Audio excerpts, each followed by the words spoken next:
केन्द्रापड़ा जिला Garatpur block Bhagwanpur grammar जड़े युवक स्वरूप कुमार राउत देखाइले महानता।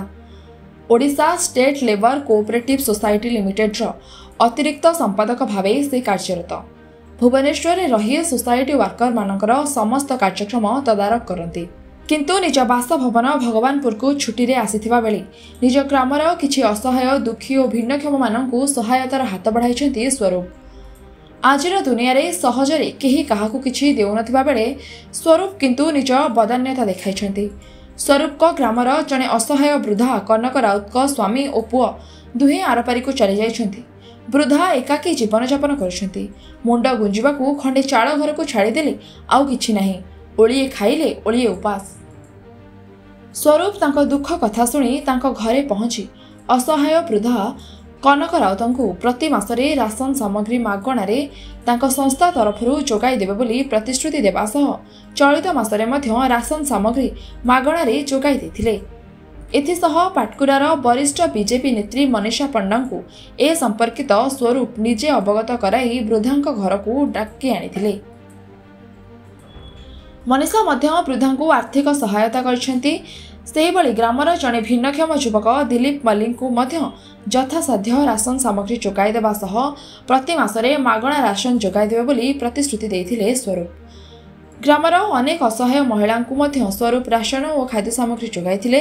तेबे समाजसेवी स्वरूप राउत पहुंची सहायता जोगाई निज मनीषपणियार निदर्शन दैछन्ति।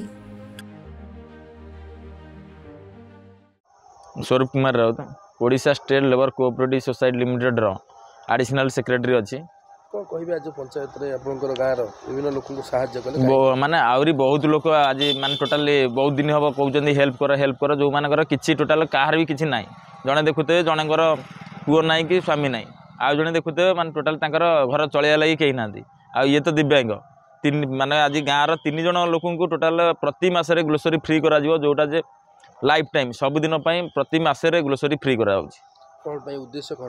आम उद्देश्य रखीचु लेबर सोसाइटी तरफ जो आम लेबर सोसाइटी आहरी आगू जाऊँगी आम लक्ष्य रखीचु प्रति डिस्ट्रिक्ट रे मिनिमम 100 ରୁ 200 यही लोक आम हेल्प करिया लगी। आ पूर्व आम एठिकार केन्द्रापड़ार मिनिमम 3 जन को हेल्प कराइला। जाजपुर भी हेल्प कराई सब जगह चलती प्रति डिस्ट्रिक्ट वाइज चली आम जो भिन्नक्षम अच्छा आम हेल्प कर चलू। आगामी लक्ष्य कौन आगामी आम लक्ष्य रही जो आम लेबर सोसाइटी आहरी आगू जाऊँगी आम लेबर मानक एवं ग्लोसरी फ्री करूँ आगू गारमेंट मेडिसिन जहाँ भी माने अत्यंत दरकार थी छोट छुआ के पाठ पढ़े सबकि कर कनक राउत घर भगवानपुर साहाଯ୍य कले कौन कहीं साहाଯ୍य कले साहाଯ୍य नथ बारू के साहाଯ୍य करूचंती अभाव लोकी मु बोले पुत्र नाई स्वामी नाई सेति पई आ केमति को चलुछ सेमती भगवान को डाकी बंची जाए। किए साहाଯ୍य कले स्वरूप राउत आपण केमति को चलंती भत्ता 5 टଙ୍କା पाए चाउल 5 किलो पाए। घर भगवानपुर केमति कोन काई ये गाड़ी चलाउ जे बातिया रे जाउथिले डाळ पड़ी हमटा भांगी दुख कष्ट चलु जी स्वरूप सारा साहाଯ୍य करथि।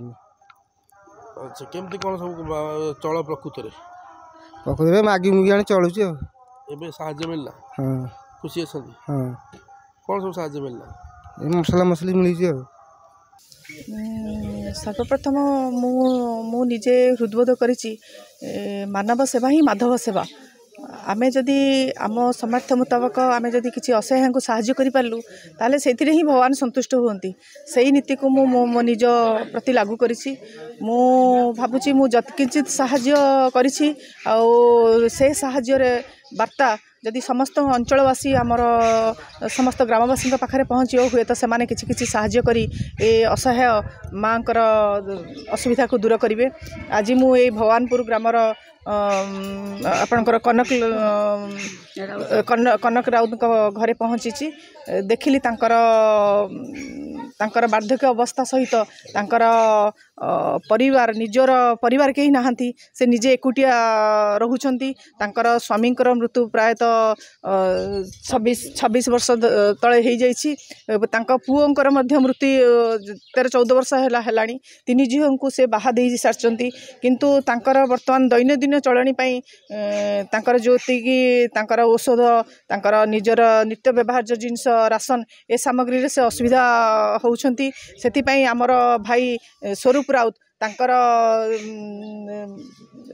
तांका सोसाइटी तरफ से प्रत्येक मासरे तांको किछि राशन सामग्री तांकर अलगा अन्य सुविधा पाई कि से सहाय्य जोगाई देउछंती और प्रतिश्रुति देइछंती आगामी दिन रे तांकर जो कोनोसी जिंस दरकार हेले तांको से सहाय्य जोगाई देबे आ सेति पई तांको मध्य मु धन्यवाद ज्ञापन करूछि और मोर अंचलवासी को मु निवेदन करूछि से माने तांकर जदी किछि किछि आर्थिक सहायता एठी आसी पहुंचाई पारंते ताहले एई मांकर असुविधा दूर होई पारंता।